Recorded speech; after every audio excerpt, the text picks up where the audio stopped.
aujourd'hui, nous sommes tellement très contents de recevoir Sarah dans notre studio Bethsaida TV. Elle nous parlait de son livre qui est intitulé « Avez-vous droit à une vie extraordinaire ?»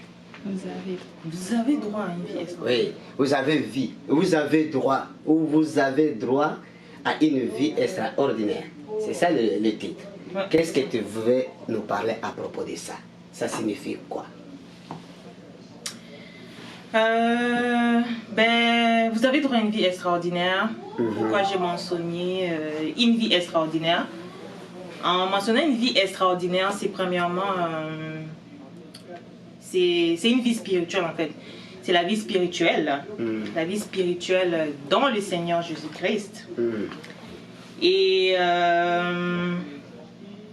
en parlant de vie spirituelle aussi, je voulais passer un message en fait aux personnes, aux autres, que en dehors de cette vie physique dans laquelle nous vivons, il y a aussi une vie spirituelle, qui est la vie surnaturelle, la vie extraordinaire en fait, dans le Seigneur Jésus-Christ.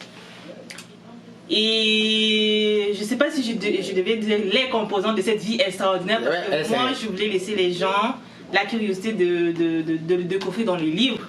C'est quoi en fait c'est quoi les ingrédients en fait de cette vie extraordinaire? C'est ce que les gens peuvent écouter parce que ton livre, quand je vis sur ton profil de WhatsApp, si j'ai bien regardé, c'est déjà sur les Amazon. C'est-à-dire, il y a des gens qui lisent, mais ils veulent que tu puisses l'exprimer maintenant. Ils ont déjà lu, mais ils veulent que ça puisse sortir. Qu'est-ce qui t'a poussé vraiment de nous écrire? Vous avez un droit à une vie extraordinaire. Qu'est-ce qui t'a poussé? Parce que si on a là très loin, toi tu as fait la science.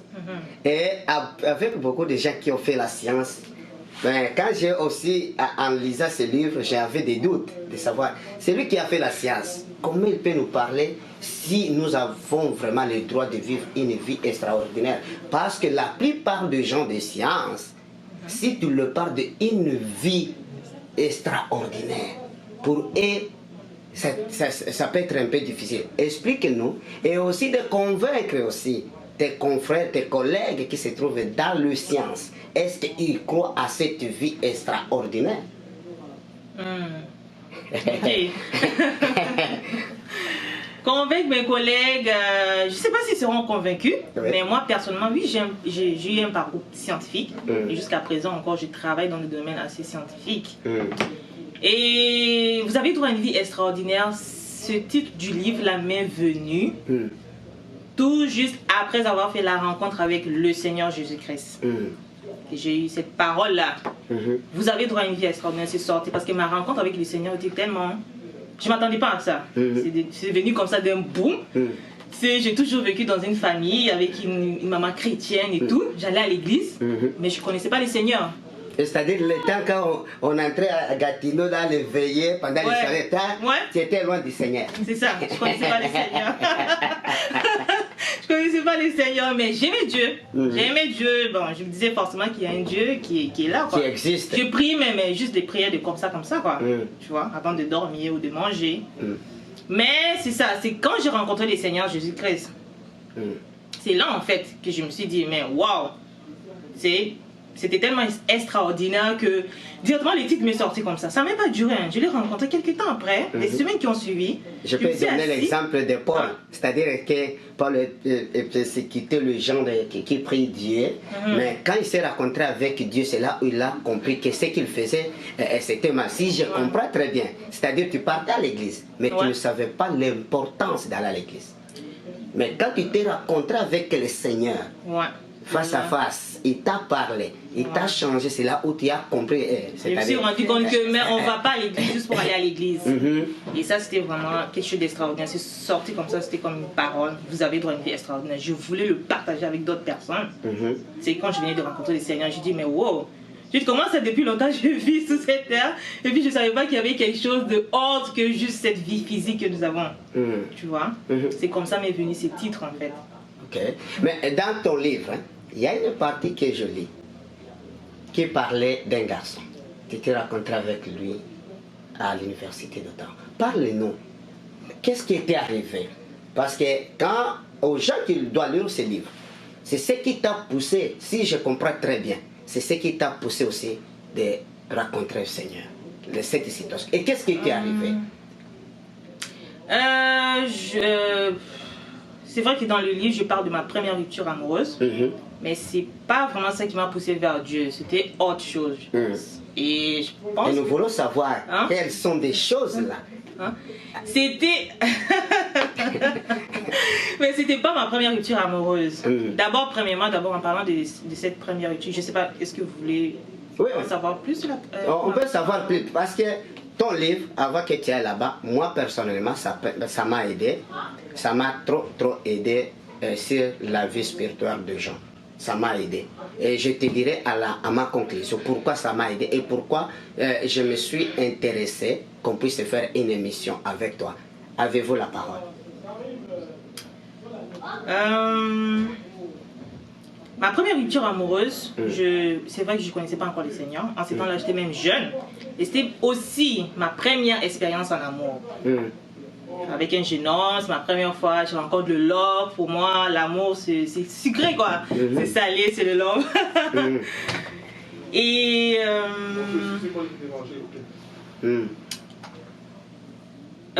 c'est vrai que cette relation n'était pas passée comme je le voulais.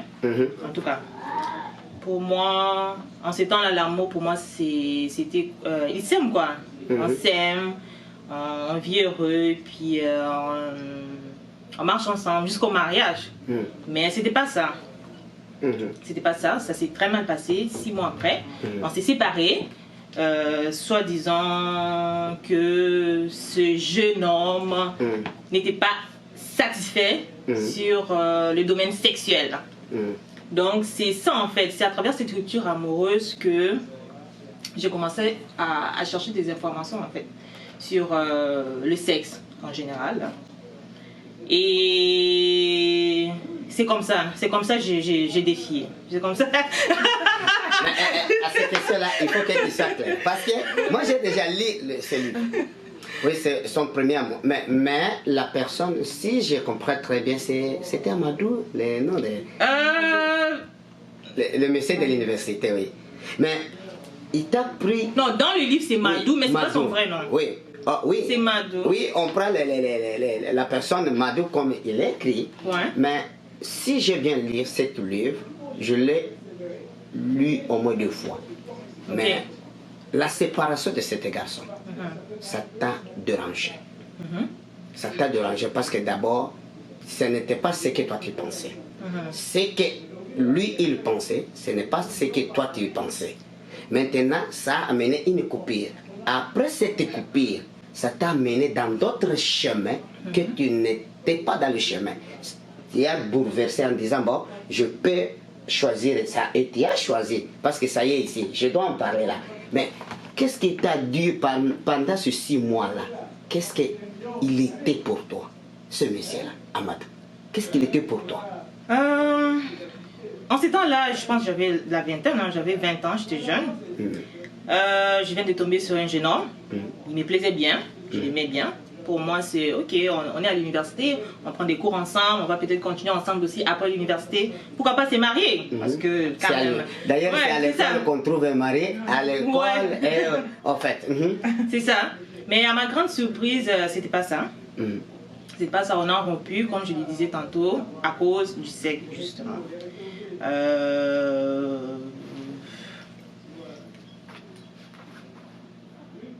Quoi dire? J'essaie de formuler mes mots.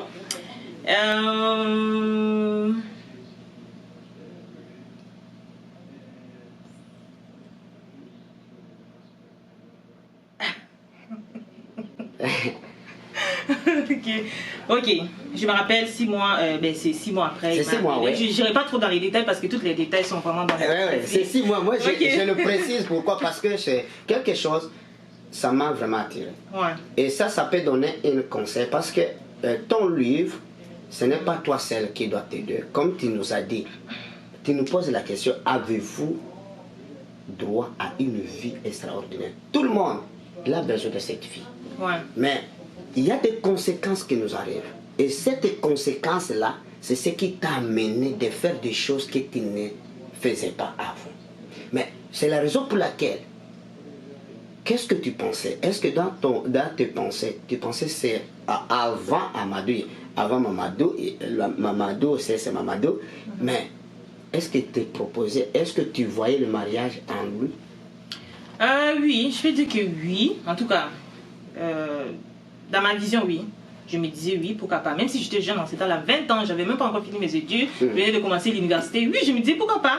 Parce que moi, dans ma vision, c'est oui, on peut finir les études, on peut sortir ensemble, se fréquenter, finir les études et après ça, c'est marier. Même que on n'avait pas la même religion. En ces temps-là aussi, je ne connaissais pas le Seigneur. Et compléter de ce que tu voyais au monsieur Amadou, c'était le mariage. C'est Madou. Madou, oui, c'était le mariage. Maintenant, il y a une autre question que je voulais que je puisse te poser. Il y a quelque chose qui m'a touché. Tu as parlé, ton père, il était héros. Si les gens parlaient, Sarah appelle son père comme héros. Comment tu peux nous expliquer qui était ton père et qu'est-ce qu'il a fait pour vous, pour que tu lui donnes cette... parce que ce n'est pas un nom qui est tellement très loin, c'est un nom que tu lui donnes trop de respect à ton père. Qui était ton père dans ta vie ou dans votre famille sur cet livre? Parce que tu nous as parlé de lui et tu nous as parlé de maman. D'abord, qui était papa dans votre vie? C'est vrai que je l'ai mentionné comme étant mon super-héros. Et oui, je lui ai donné beaucoup d'importance. Mais la Bible dit aussi d'honorer nos pères, en fait. Pour moi aussi, en écrivant, en le définissant comme mon super-héros, c'était comme une sorte d'honneur aussi à son égard. Mais après tout, c'est le mot qui m'est venu, en fait, dans le cœur. Et il faut dire que je précise que mon père, je l'ai perdu très jeune. Je pense qu'à l'époque, j'avais 9 ans, comme ça, ou 9 ans et demi. Et j'ai grandi sans père en fait. Pour moi, en grandissant, c'était rendu presque comme naturel. Mais il y avait toujours quelque chose de... Je sentais toujours quelque chose au fond de moi en fait. Parce que, ce qui parlait de vous. Ouais, parce que quand j'étais face à des personnes, peut-être qui avaient l'air papa à eux, parlaient de leur papa, inconsciemment, c'est comme, j'aurais aimé que mon père soit là aussi. Tu préférerais ça? Oui, j'aurais aimé qu'il soit là, et surtout même pendant l'université, pendant mes études, surtout dans le côté financier, j'aurais aimé que mon père soit là pour qu'il puisse, comment dire, couvrir ou bien... En tout cas, je me disais que s'il était là, oui, papa, que surtout mon côté... d'être bien protégé. C'est ça, je me disais que mon côté financier, peut-être qu'il allait plus remplir en fait mes besoins financiers, c'est ce que je me disais, si mon père était là. Et pourquoi j'ai parlé de lui en tant que super-héros? Parce que c'est mon papa, moi. C'est vrai que c'est la vie, c'est la destinée. Il est parti pendant que j'étais jeune. Si le Seigneur l'a voulu ainsi, tant mieux. Mais je l'ai compris plus tard. Mais je peux dire que j'ai grandi avec un sentiment d'abandon, du fait que j'ai vraiment perdu mon père jeune en fait. Ça c'est moi, c'est personnel. Je sais pas dans le cas de mes soeurs, je sais pas dans le cas de mes frères. C'est moi, c'est personnel. Selon j'ai vécu cela comme de l'abandon en fait. C'était comme un abandon pour moi. J'aurais aimé que mon père soit là, j'aurais aimé grandir, le connaître un peu plus en fait. Tu vois. Fait que j'avais cette tristesse en moi, je ne savais même pas. C'est vraiment quand j'ai rencontré le Seigneur que je me suis rendu compte de toutes ces histoires-là. Les blessures des larmes, d'où est-ce que ça provient. Et moi, la blessure qui dominait le plus en moi, là je suis en train de rentrer dans les blessures des larmes, parce que c'est un rapport avec ça en fait. Et la blessure qui dominait le plus en moi, c'était justement la blessure d'abandon. Il fallait que je grandisse, que je rencontre le Seigneur, que je fasse des recherches. C'est quoi ces blessures des larmes? Quand on a telle blessure, parce qu'il y en a plusieurs, il y a plusieurs sortes de blessures de l'âme. Il y a la blessure de l'abandon, il y a le rejet, il y a l'humiliation, il y a l'injustice et la trahison. Et ça dépend de chaque personne en fait. De la situation qu'il passe. C'est ça, la situation que la personne vit, ses expériences de vie. Et on n'a pas, une personne peut avoir plusieurs blessures, mais une qui domine plus que l'autre. C'est ça. Et moi, je me suis rendu compte, c'était en fait l'abandon. Et quand tu as une blessure qui est vraiment très dominante en toi, tu as une façon, il y a des fois tu te comportes, tu as des caractères, tu te comportes d'une façon où... Mais tu te rends compte qu'après, moi je me suis rendu compte, c'est en faisant des recherches. Et en même temps, vous étiez à l'extérieur du pays, ce n'était pas au Congo. C'était ici, mais au Canada. J'étais déjà grande là. Je me suis rendu compte, papa n'était plus là. Déjà, quand je me suis rendu compte des blessures de l'âme, c'est quand j'ai rencontré les seigneurs, c'est comme genre dans la 26 ans, je pense peut-être à l'âge de 26 ans. 27 ans, 28 ans, plus. Hein. En tout cas, 25 ans et plus. C'est dans mes recherches personnelles. Je suis devenue chrétienne, j'ai rencontré Dieu et tout, mais je ne savais pas que j'avais des blessures de là. Il fallait que je traite. Ok. C'est-à-dire c'est le Saint-Esprit qui a traité ça. Oui, ben, en gros, c'est le Seigneur, mais j'ai quand même eu à faire des recherches.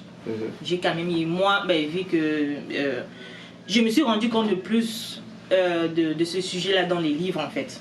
Ok. Et il y a une autre question que je n'ai pas envoyé cela. Mais tu nous as dit, c'est ton livre, tu es parti au Cameroun. Tu as fait les stages là-bas. Tu t'es rencontré avec une personne. Qu'est-ce qui t'est arrivé? Parce que quand je lis ça, lui aussi t'a blessé. Et tu lui as parlé dans ce livre-là. La façon que tu pensais à... C'est que toi, parce que toi, tu avais tes pensées personnelles. C'est ça. Et quand tu t'es retrouvé avec l'autre, quand tu étais parti au Cameroun, ça a été bouleversé encore. Il y avait aussi encore de blessures qui étaient entrées de cela. Quel conseil que tu peux donner aux jeunes filles à propos de cette blessure que tu as eu? Ça, là, on parle des blessures parce que justement, je mentionne les blessures cachées dans le livre. Oui. Ma première rupture, là, qui était avec Madou, qui avait laissé en moi la blessure d'abandon. C'est parce que la blessure d'abandon, il faut vraiment savoir c'est quoi que ça constitue. Moi, il fallait que je fasse des recherches approfondies sur ça pour me rendre compte que j'étais vraiment dans ce cas. Et il fallait que je sorte de là parce que ça allait pas. Sinon, ça allait mal se passer pour moi. Fait que ma rupture avec Madou avait déjà. Avant d'abord de la rupture avec Madou, j'ai d'abord le décès de mon père. Moi, j'ai vécu cela comme un abandon. Il y a mes ruptures amoureuses aussi qui sont venues encore contribuer dans cette blessure-là. Tu vois, la rupture avec Madou qui m'a plongé plus tard dans beaucoup de choses. Dans beaucoup de choses. Je le mentionne. C'est ça. Je le mentionne dans le livre, des choses vraiment, des pratiques malsaines. La pornographie, la masturbation, tout ça. Pourquoi? À cause... des blessures. Mais à cause justement de ce que ce texte-là m'avait dit lors de notre rupture. Tu vois. Puis, c'est ça. Fait que j'ai accumulé ces blessures-là en moi. Et bien évidemment, en accumulant ça, il y a un vide qui règne en moi. J'avais un vide à l'intérieur de moi. Il fallait que je comble ça. Et moi, je comblais ça de la mauvaise façon, en fait. Tu vois? Je comblais ça de la mauvaise façon. Mais en tant que jeune, tu ne savais pas Dieu, mais tu pensais tout ce que tu fais, c'est pour que tu puisses te protéger. Et je me suis rendu compte aussi après ma rupture avec Madou, j'avais comme une sorte de rage. Il y avait comme une sorte de rage à l'intérieur de moi. Je voulais comme me venger inconsciemment. Sans savoir. Oui, sans savoir. Je pensais bien faire. Je voulais me venger inconsciemment. Du fait qu'il m'avait laissé pour cette raison-là, en fait. Et ça m'a poussé, en fait, d'aller faire des recherches pour en connaître plus sur les domaines sexuels. Je ne dis pas que le sexe est mal, mais c'est juste que la façon dont moi je réfléchissais en ce moment-là, c'était pas la bonne façon. C'était mauvaise. Ouais, c'était pas la bonne façon. Je suis allée chercher des informations sur le domaine sexuel. C'est ça, en fait, qui m'a conduit dans tous ces pratiques malsaines-là. Pour moi, oui, je voulais combler un vide à l'intérieur de moi. Et après ça... inconsciemment, je voulais me venger, en fait, contre les hommes. Ouais, non, pas contre les hommes, mais contre ce que mon ex, en fait, m'avait dit, tu vois. C'était comme si, pour être une femme, je sais pas, c'était comme si, tu vois, ça avait diminué mon estime moi de femme, quoi. Pour se considérer comme étant que femme, il faut être, je sais pas, il faut être, comment le dire, hein? Tu dois bien maîtriser, je sais pas, il faut bien maîtriser ces domaines-là. Je dis pas que le sexe, tu sais, on parle de sexe, on est grand, hein? Il faut avoir la maîtrise. Ouais, il faut avoir la maîtrise du sexe, comment tu sexe, le domaine sexuel et tout. Oui. Et le fait de m'être fait laisser, en fait, pour ça avait diminué mon estime de soi. C'est ça qui m'avait conduit, en fait, à faire des recherches sur ça. Et inconsciemment, je voulais qu'on me venge de ce que mon ex m'avait fait. Pourtant, on s'est parlé même plus. On s'est parlé, même puis j'avais continué ma vie, mais inconsciemment, je me disais, moi, je vais me venger là. Je veux en savoir plus sur ce domaine-là, parce que c'était ça la raison de notre rupture amoureuse. C'est ça. Fait que ça a duré un peu longtemps, j'ai traîné ces blessures-là pendant longtemps, je savais même pas c'était quoi les blessures de là. Ouais. Jusqu'à ce que j'ai rencontré l'autre jeune homme au Cameroun. Encore les mêmes choses, tu veux combler ton vide. Ouais, c'est ça. mais c'est pas la bonne chose à faire. Qu'est-ce que moi je conseillerais aux filles, c'est vraiment de prendre le temps de s'asseoir et de réfléchir sur soi. Réfléchir, qu'est-ce qu'on veut en fait pour notre propre vie, que de rester là traîner, comment dire, c'est ta vie d'abord en premier en fait, tu vois non, cherche à savoir d'abord qu'est-ce qui est bon pour toi.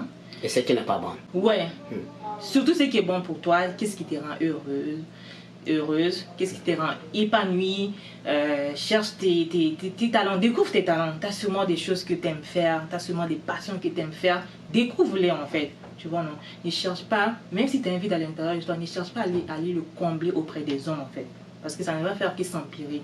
Moi je pense que si tu prends le temps de t'asseoir et de découvrir vraiment quels sont les potentiels qui sont à l'intérieur de toi, tu les fais sortir, là tu vas rencontrer la bonne personne, et je pense que cette personne là tu vas la reconnaître.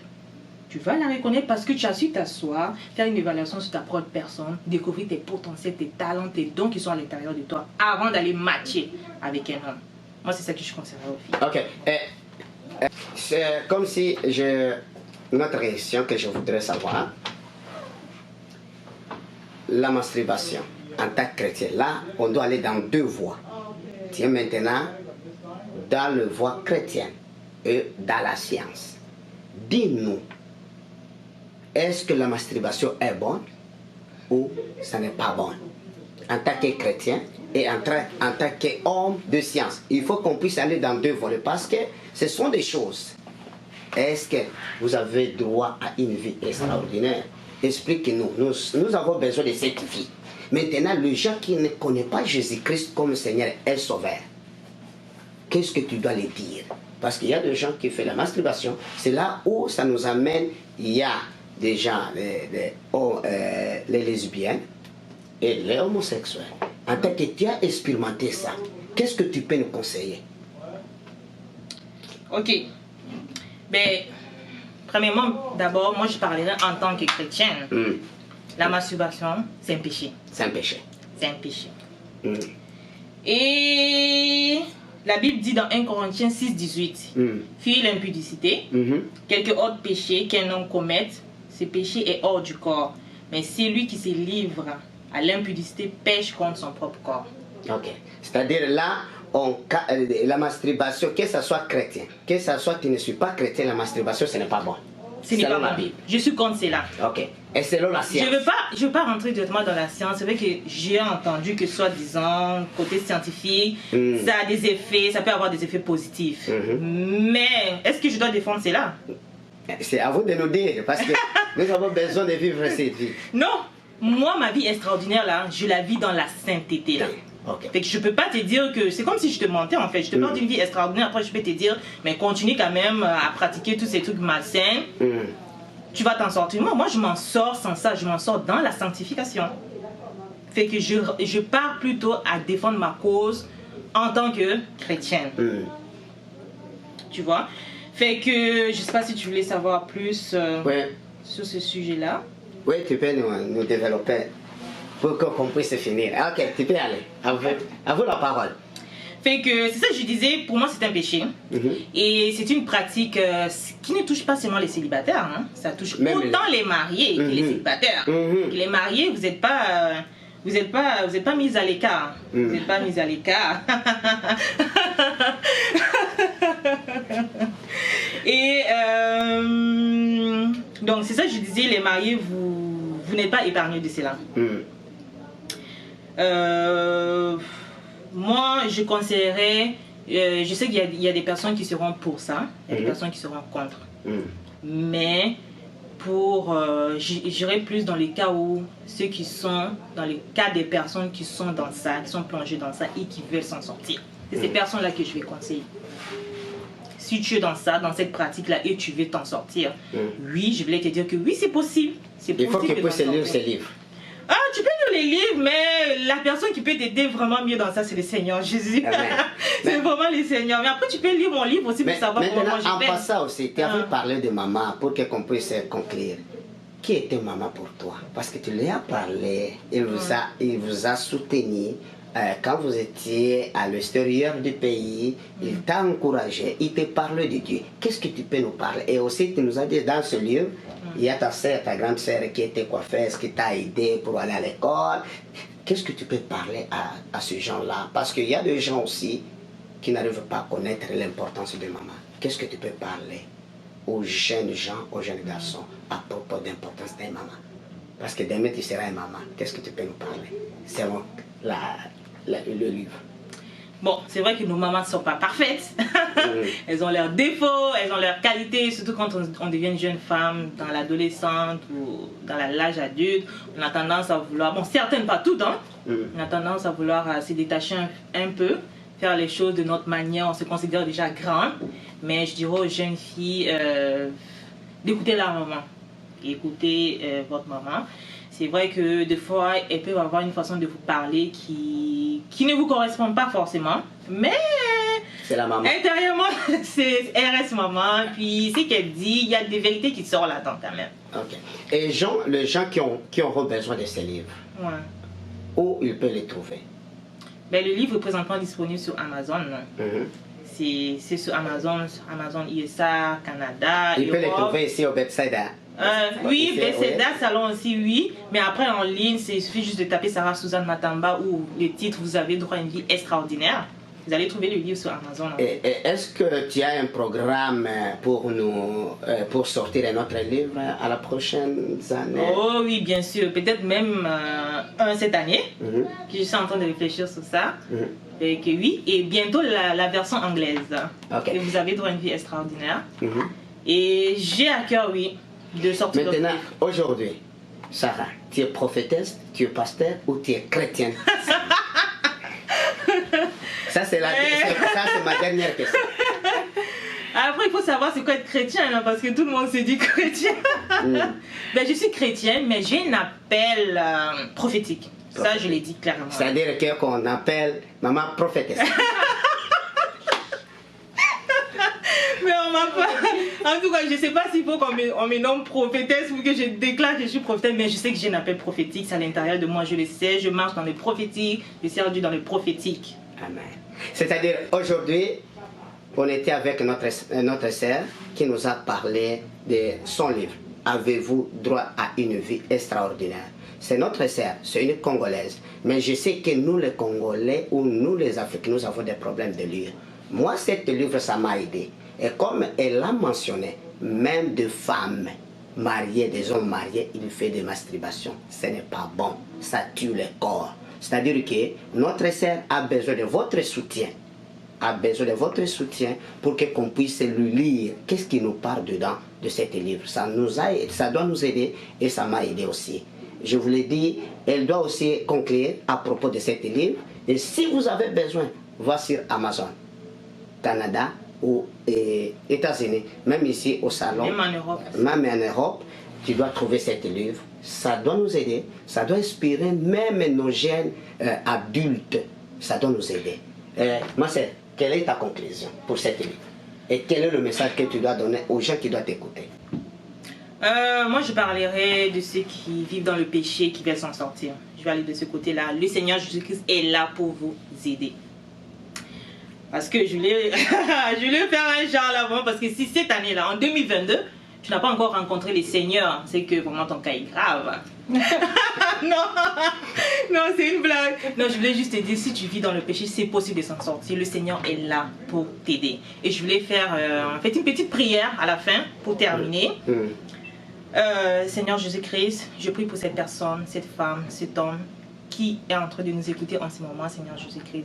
Si cette personne vit dans le péché, Seigneur, et qu'il veut ton aide, il veut que tu lui viennes en aide, Seigneur, pour lui sortir de ce péché, Seigneur, charnel. Je te demande de toucher, Seigneur, le cœur de cet homme, de cette femme qui est en train de nous écouter en ce moment-ci, Père Céleste.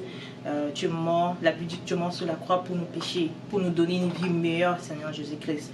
Je déclare, Seigneur, que ça soit de même pour cet homme qui nous écoute, que ça soit de même pour cette femme qui nous écoute. Je prie, Seigneur, que tu puisses déverser ta grâce sur eux, Seigneur Jésus-Christ, afin de leur Enfin, Seigneur, de leur donner ce privilège également de vivre cette vie extraordinaire et glorieuse. En ton Saint-Nom, Jésus-Christ, j'ai ainsi prié. Amen. Oui, aujourd'hui, on était tellement très content de recevoir Sarah Susanna Matamba, celle qui nous a écrit « Avez-vous droit à une vie extraordinaire ?» Vous avez droit à une vie extraordinaire.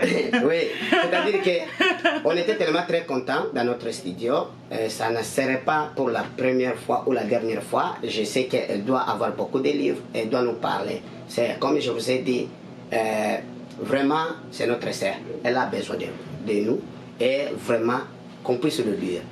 Nous étions tellement très contents de venir nous parler à propos de votre livre. Que Dieu vous bénisse, que Dieu aussi veut bénir aussi tout ce que tu es en train de planifier. Amen. Merci. Bye bye. Merci.